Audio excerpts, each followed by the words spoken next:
O Departamento de Estado dos Estados Unidos da América deu um duro golpe na autoridade palestina ao revogar os vistos de Mahmoud Abbas e sua delegação antes da Assembleia Geral da Organização das Nações Unidas, sem vistos, sem palco, sem cerimônia de reconhecimento global. Trump alerta Israel: vocês vencem a guerra, mas perdem a batalha de relações públicas. Terminem o trabalho rápido. E o primeiro-ministro Netanyahu acabou de divulgar uma mensagem urgente para as Forças de Defesa de Israel, enquanto elas se preparam para o avanço final em Gaza City. 3 grandes acontecimentos e um momento crítico. Como estão ligados? Fique ligada no Israel on Diplomatic para descobrir.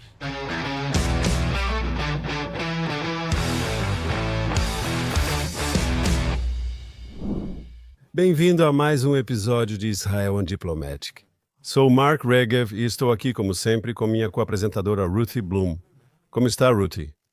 Muito bem, embora eu tenha que dizer que há muita confusão no país. No entanto, há uma notícia muito boa vinda de Washington.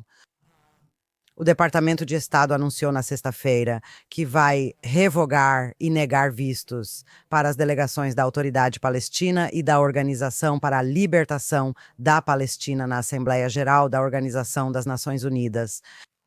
E isso significa que o presidente da Autoridade Palestina, Mahmoud Abbas, e sua delegação de terroristas e aliados não poderão aparecer e receber todos esses elogios, com todos esses europeus, a Austrália e todos esses Estados-membros concedendo a eles reconhecimento unilateral de um falso Estado palestino. Então eu achei isso realmente muito importante. Posso dizer importante? Concordo, mas nisso você está errado. Talvez você tenha se expressado mal, mas você está errado ao dizer que isso de alguma forma vai impedir França, Grã-Bretanha, Bélgica, Austrália e Canadá de reconhecerem um Estado palestino.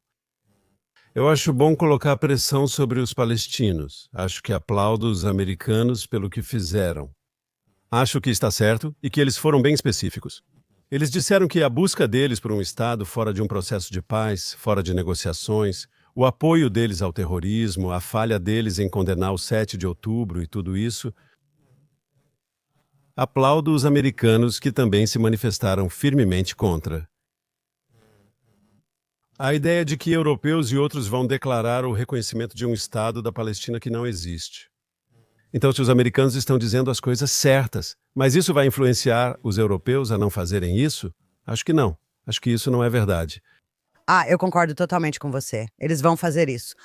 Mas a questão é que Abbas não estará lá para ser homenageado. Eles ainda vão fazer isso, tá? Porque a atitude deles é mais anti-Israel do que pró-Palestina. Mas o motivo de ser uma jogada bonita do governo Trump é que, como você disse, sim, quando no futuro mudarem o sistema educacional, pararem de recompensar o terrorismo e transformarem a sociedade de vocês. Em resumo, Mark, nunca. Mas tudo bem, algumas pessoas acham que isso vai acontecer. Como eu sempre digo, quando maçãs crescerem em cerejeiras, tudo bem. Mas o motivo de achar isso brilhante não tinha relação com os palestinos e sim com os europeus. É apenas um gesto simbólico. Mesmo que ele apareça e mesmo que eles reconheçam, isso não faz acontecer, não torna realidade. Não existe um Estado, tá bom? Eles tinham um Estado em Gaza, vimos o que aconteceu de um Estado terrorista, e na Judéia e Samaria, outra entidade terrorista. Mas o bonito disso foi que era uma mensagem de uma nova América, sabe? O fazer a América grande de novo no palco mundial. Uma mensagem da América para a Europa, Austrália e Canadá. Existem outros países que não estão na Europa, e é uma mensagem para eles também. Vocês hoje são irrelevantes. Eu sou a única que importa. Quando o assunto é a guerra em Gaza, Israel e nossa aliança com Israel, sou eu quem decide, não vocês. E é por isso que achei tão brilhante, porque estava dizendo para eles: vocês podem fazer, podem achar que podem, sabem, podem dizer o que quiserem, mas desculpem, Israel é nosso aliado. E não importa o que vocês façam, vocês são um bando de países pequenos e irrelevantes agora, especialmente se estiverem do lado do Ocidente, dos inimigos do Ocidente. Então, Acho que me lembro distintamente de alguns anos atrás, quando a Assembleia Geral das Nações Unidas aprovou uma resolução reconhecendo a Palestina como um Estado, e Abbas estava lá, e havia, como você disse, e poderia ter havido este ano também, uma grande celebração na Organização das Nações Unidas, houve aplausos, uma ovação de pé, e todos estavam muito, muito felizes. E eles fizeram uma grande festa de celebração em Ramallah, e eles cantaram, dançaram e se divertiram muito. E quando acordaram na manhã seguinte de ressaca, os palestinos viram que nada havia mudado, nada havia mudado. E o que os europeus estão propondo agora é mais do mesmo. Em outras palavras, essa é a política do teatro. Isso é o que os progressistas chamam de sinalização de virtude. Sim, tudo isso é sobre algumas pessoas se sentirem bem achando que estão fazendo a coisa certa.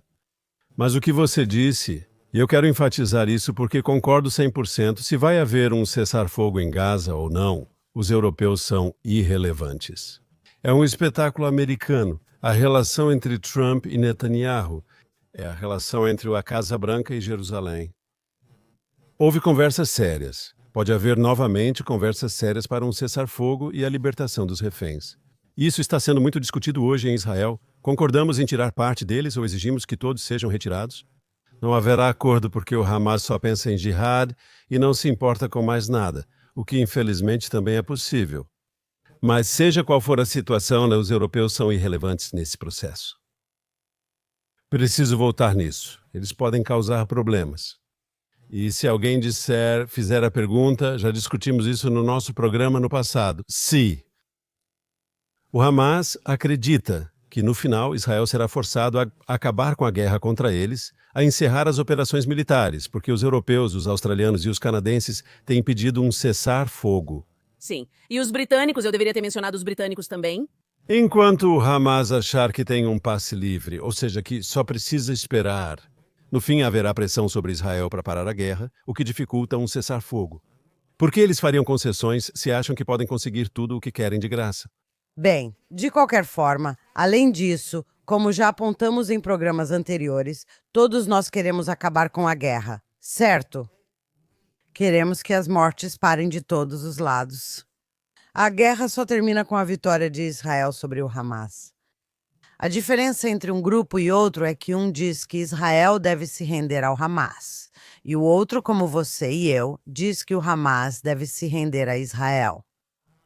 Eu também gostaria de acrescentar uma coisinha porque é relevante para alguns dos e-mails. Nós realmente agradecemos os e-mails que vocês nos enviam e os comentários no nosso canal do YouTube. Nós realmente apreciamos isso. Lemos o máximo que conseguimos. Gostaria apenas de fazer uma pequena correção. Você disse, sabe, os britânicos, os franceses e os canadenses. Não, são os governos deles. E o motivo pelo qual estou apontando isso é que algumas pessoas disseram não considerem. Australianos escreveram para nós dizendo, nós odiamos aquele governo. Não nos vejam como anti-Israel, é o Albanese. Ou dizem, não concordamos com o nosso governo. Acho importante reconhecer quem ouve o programa e pede para não generalizar sobre britânicos e canadenses. E eu levo isso a sério. Sei que falam sério porque, como sabemos, em Israel também dizem os israelenses pensam isso ou aquilo. Não. Nós somos divididos em muitas questões. Então, eu agradeço aos espectadores que dizem que somos firmemente pró-Israel e não pensem que nossos governos que não nos representam. Então isso está claro. Quero dizer, em países democráticos, as pessoas têm opiniões diferentes e podem expressar suas opiniões, assim como fazem em Israel. Embora eu ache, sabe, é como se alguém viesse até mim e dissesse, bem, Nataniel não representa a paz de Israel. Bem, as urnas dizem o contrário.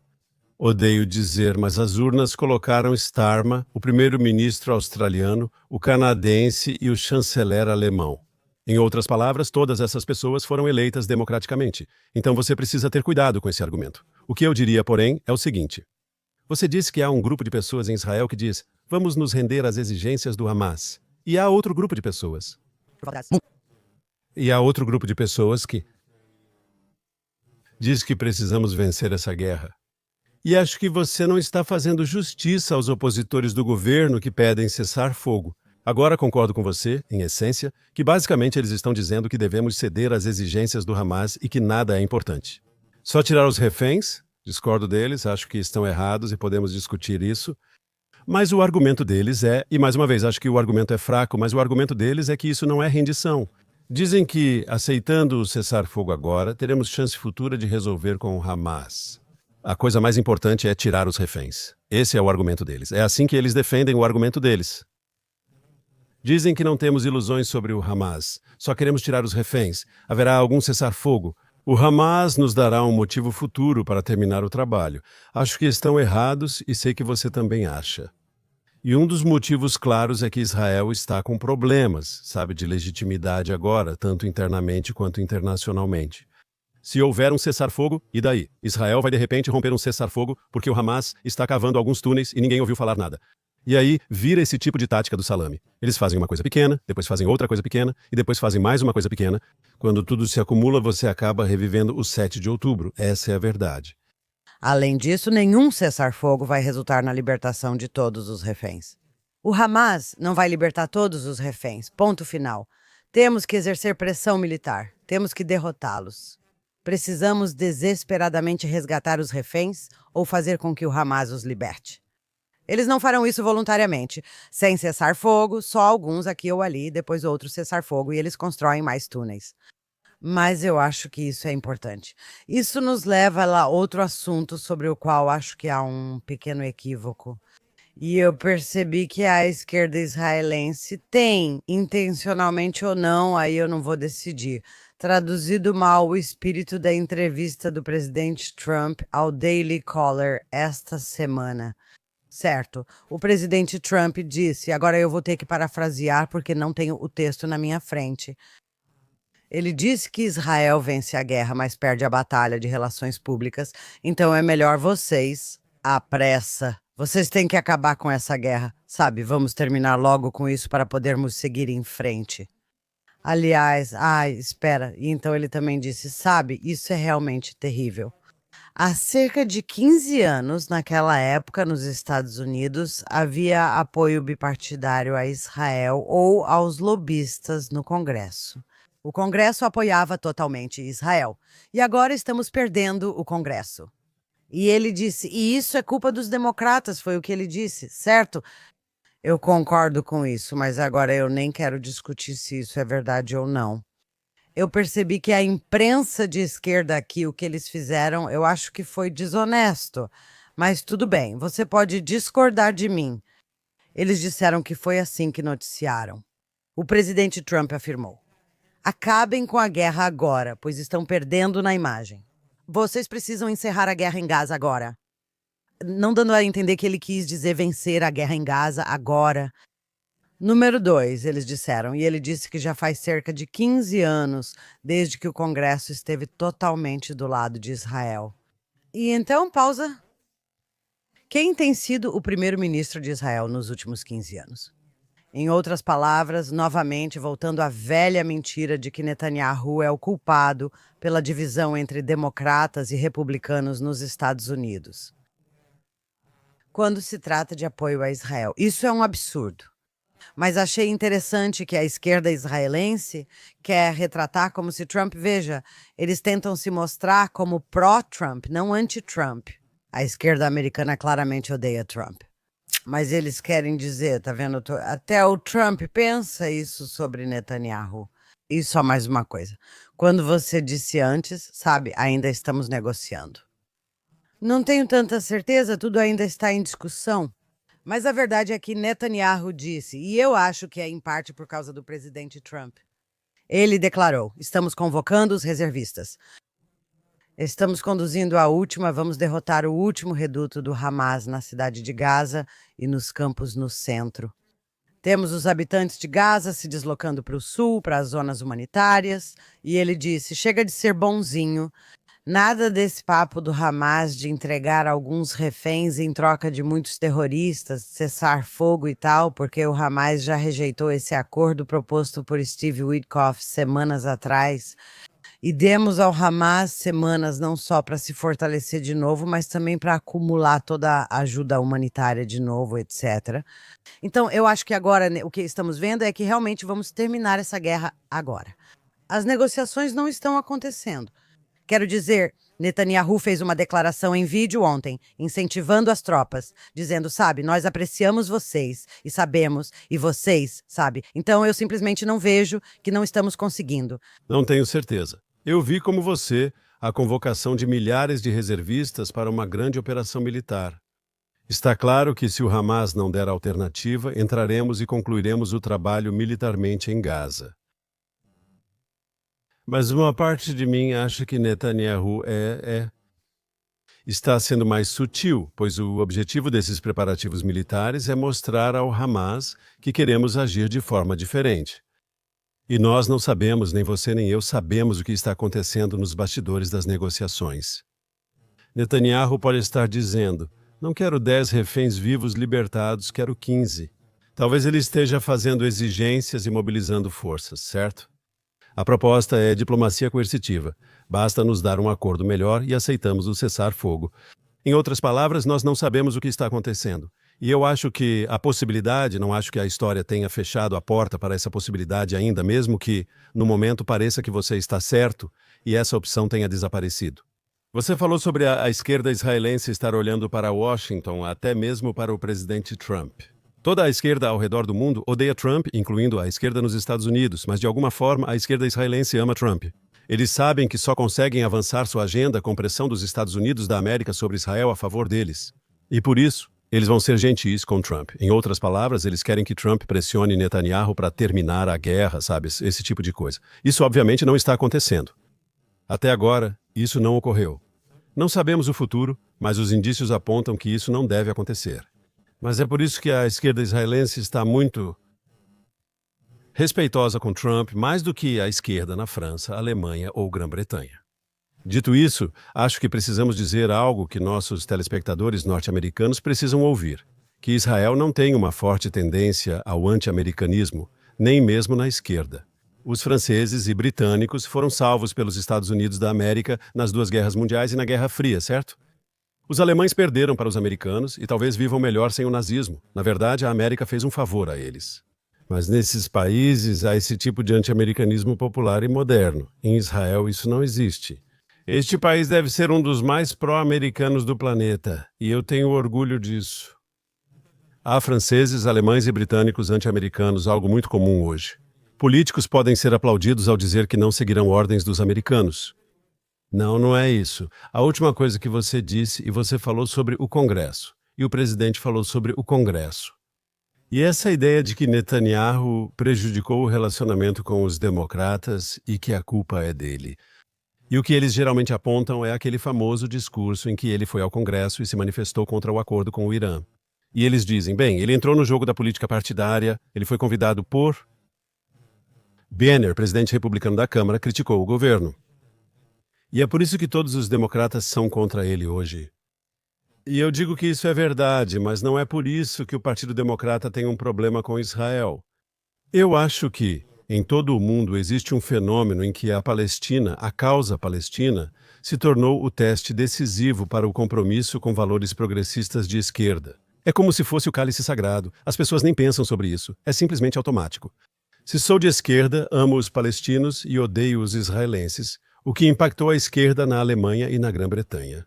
Isso impactou a esquerda na França e serve como teste decisivo para ela em vários países, inclusive Canadá e Austrália. Quando há partidos de centro-esquerda tradicionais, como o Partido Democrata nos Estados Unidos da América, o Partido Trabalhista na Austrália e na Grã-Bretanha, surge uma facção de esquerda que faz muito barulho. Às vezes, políticos como Keir Starmer enfrentam problemas no parlamento, mas ao reconhecer a Palestina, a esquerda volta a apoiá-los. Sim, eles vão agradar a sua base. Vimos isso nas primárias de Michigan, nos Estados Unidos da América, onde os democratas estavam muito preocupados em perder os votos de algumas pessoas que normalmente votariam neles. Existe uma questão que é global, e talvez seja muito fácil e simplista para as pessoas dizerem que é tudo culpa do Netanyahu. Não, eles não prestam atenção ao que acontece no mundo. Eu sei. Vou te contar algo. Parte meu coração todas essas vezes, por todos esses anos. E não é só o Netanyahu. Tudo bem. Quando me mudei para Israel em 1977, Menachem Begin tinha acabado de virar primeiro-ministro. As pessoas esquecem, tudo certo, têm memória curta e pensam que só Netanyahu era odiado pela esquerda. Isso é besteira. Ok, qualquer primeiro-ministro do Likud. Eles sempre foram odiados pela esquerda. A única vez que pararam de ser foi quando entregaram terras ou fizeram alguma coisa assim. Eles cederam à esquerda. Mas o motivo de eu estar apontando isso é que o que me machuca quando israelenses falam sobre isso, e especialmente após o 7 de outubro, é que uma coisa que israelenses e judeus precisam entender é que o antissemitismo, ou o viés anti-Israel. Não estou falando de uma crítica a não governo, você entende o que quero dizer? Mas quando há uma hostilidade real e um viés que não é direcionado a outros países em situações semelhantes, realmente não importa para eles quem é o primeiro-ministro. Assim como não importava para os nazistas se você era um bom judeu alemão que não era judeu em seu comportamento ou aparência, ou, sabe, você era apenas um bom alemão ouvindo Mozart e tudo mais. Eles não se importavam. Eles também levaram essas pessoas para os fornos. E a mesma coisa aconteceu em 7 de outubro. O Hamas massacrou israelenses progressistas, israelenses que acreditavam na paz. Não estou dizendo isso sarcasticamente. Se pareceu, não foi minha intenção. Israelenses achavam que ajudavam moradores de Gaza a receber atendimento médico, acreditando estar ajudando o Hamas. Acreditavam na paz e odiavam governos de direita. E a questão é que os antissemitas não se importam se você é um dos, sabe, bons judeus. Eles não ligam para sua posição política. O que você falou sobre a Alemanha é pessoal para mim. Meu avô, que eu realmente conheci até ele falecer em 1970, não. Sim, 1970. Não, eu cometi um erro. Se alguém da minha família estiver ouvindo este programa, eu errei a data. Em 1980, ele faleceu. Ele lutou na Primeira Guerra Mundial pelo Kaiser, pelo rei alemão e serviu seu país com honra. E Hitler chega ao poder. Isso não conta. Os antissemitas odeiam judeus, não importa quem eles sejam, o que são, o que foram ou o que fizeram, certo? O antissemitismo não faz essa distinção. E você está totalmente certo sobre o Hamas. O Hamas, ao cruzar a fronteira, ligou para os kibbutzim. Eles chamam aqueles kibbutzim do nosso lado da fronteira, do nosso lado da linha verde, eles chamam de assentamentos. E não só isso. As pessoas que moravam lá eram chamadas de colonos, e ninguém perguntava se você era pró ou anti-Netanyahu. A maioria das pessoas nos kibbutzim não apoia Netanyahu, basta olhar para as eleições, para a forma como votam. A maioria das pessoas lá tem uma agenda de esquerda. A maioria das pessoas lá era muito crítica em relação ao governo israelense, e você está certo. Essas comunidades estavam cheias de ativistas pela paz que costumavam ir até a fronteira, buscar palestinos, levá-los ao hospital em Beersheba, garantir, traduzir para eles para ter certeza de que entendiam tudo o que os médicos israelenses estavam dizendo e assim por diante. E eles mataram essas pessoas também. Acredito que isso serve de alerta aos israelenses, que muitas vezes nos preocupamos demais com nossas divisões internas. Nós temos que, e com razão, cada um tem sua opinião. É uma democracia, sim. Precisamos entender que nossos inimigos, como Irã, Hezbollah ou Hamas, não ligam para nossas divisões.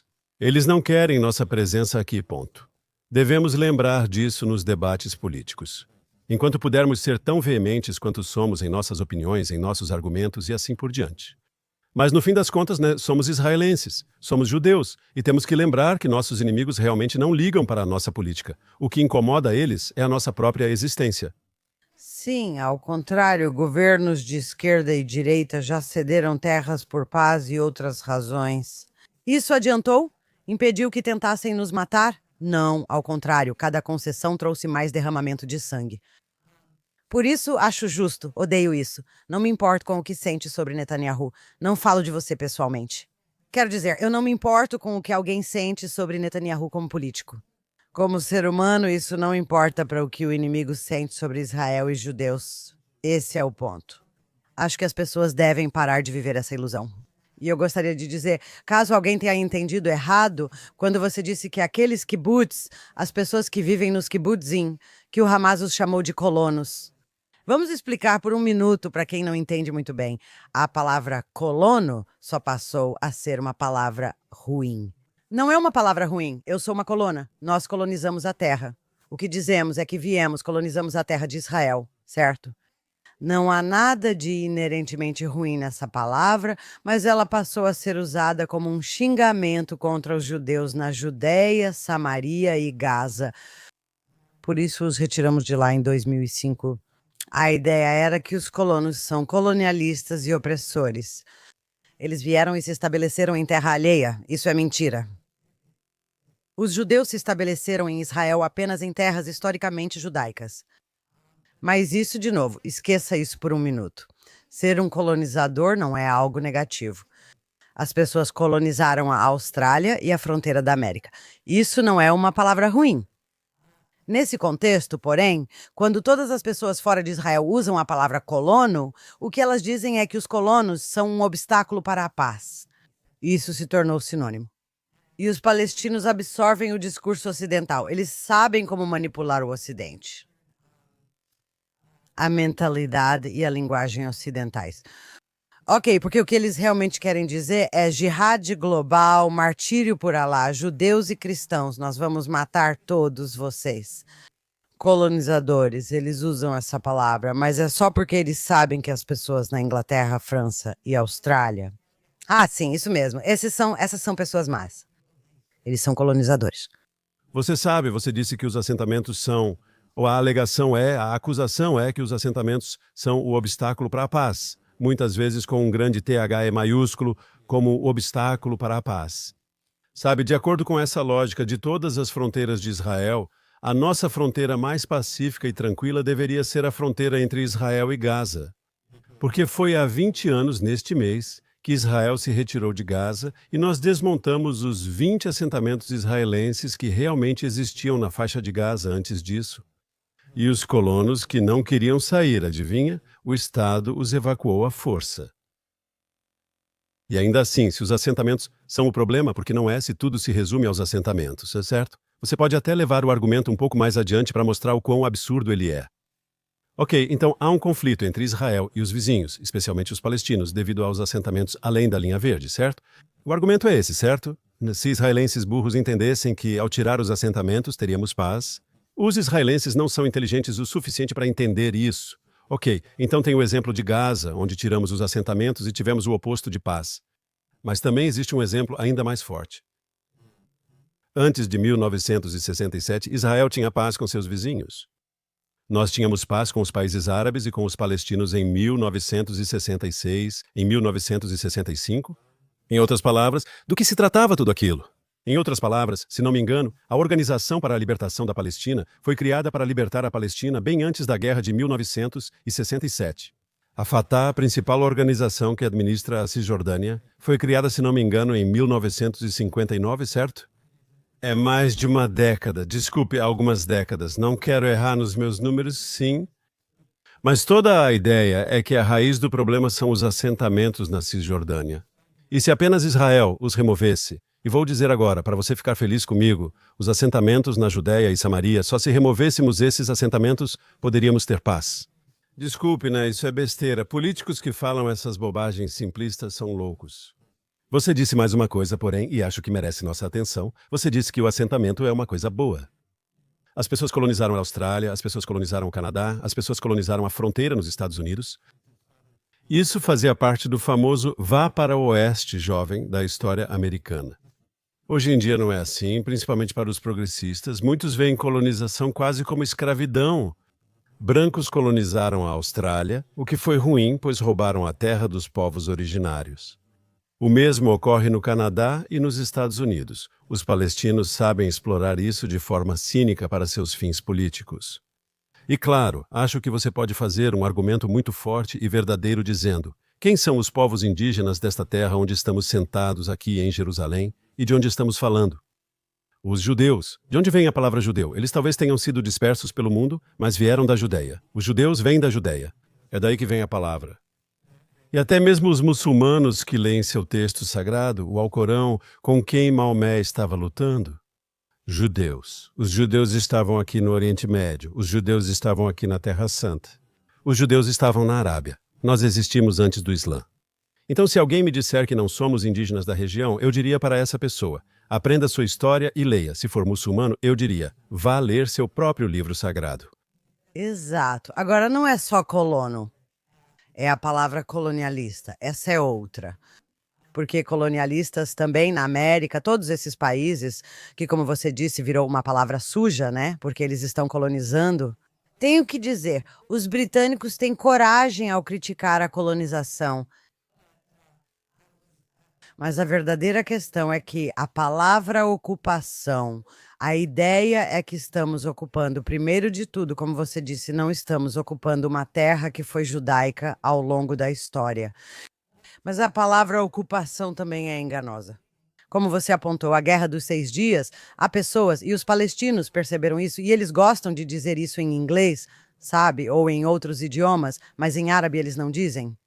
Dizem 1948 e que a catástrofe foi Israel ter sido estabelecido.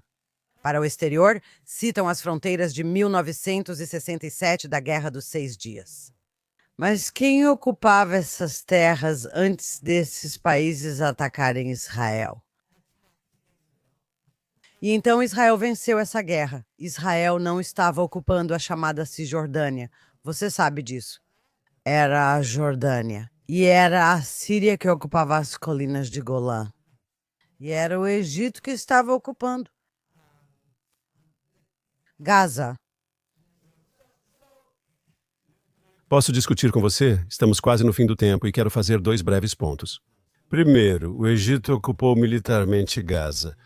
Factualmente, se você chama a ocupação de Israel assim, sim, foi uma ocupação que simplesmente seguiu outra ocupação. A Cisjordânia foi ocupada pela Jordânia. Não era um país independente, estava ocupada, e apenas os britânicos e os paquistaneses deram legitimidade a essa ocupação. A Liga Árabe se recusou a dar legitimidade. A Organização das Nações Unidas se recusou a dar legitimidade.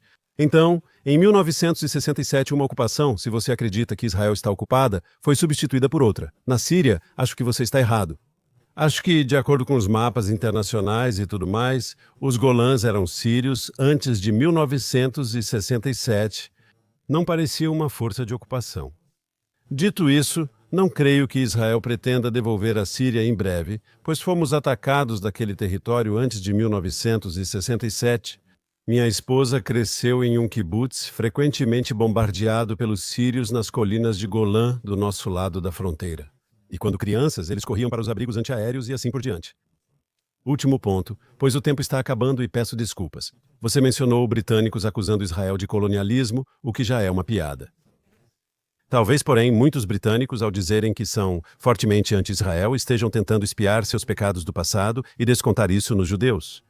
Isso já aconteceu antes, mas acho que eles esquecem o homem que você apoiou. Você citou, ao fazer aliar em 1977, o Sr. Begin e o Sr. Shamir, líderes das lutas clandestinas contra os britânicos. Somos uma criação do colonialismo britânico? Somos colonizadores? Se na verdade tivemos que lutar para que os britânicos fossem embora? Na verdade, todos na Irlanda que nos odeiam e adotaram a agenda antissemita e anti-Israel deveriam saber que a resistência judaica aqui se inspirou na luta da Irlanda por independência após a Primeira Guerra Mundial. Essa é a verdade. Com certeza. E nesse sentido, estou te dizendo, a gente poderia continuar falando sem parar, porque tem muita coisa para conversar. Muita coisa está acontecendo e há muita história a explicar, mas isso fica para depois. Até a semana que vem, Mark. Estou ansioso por isso, Ruthie.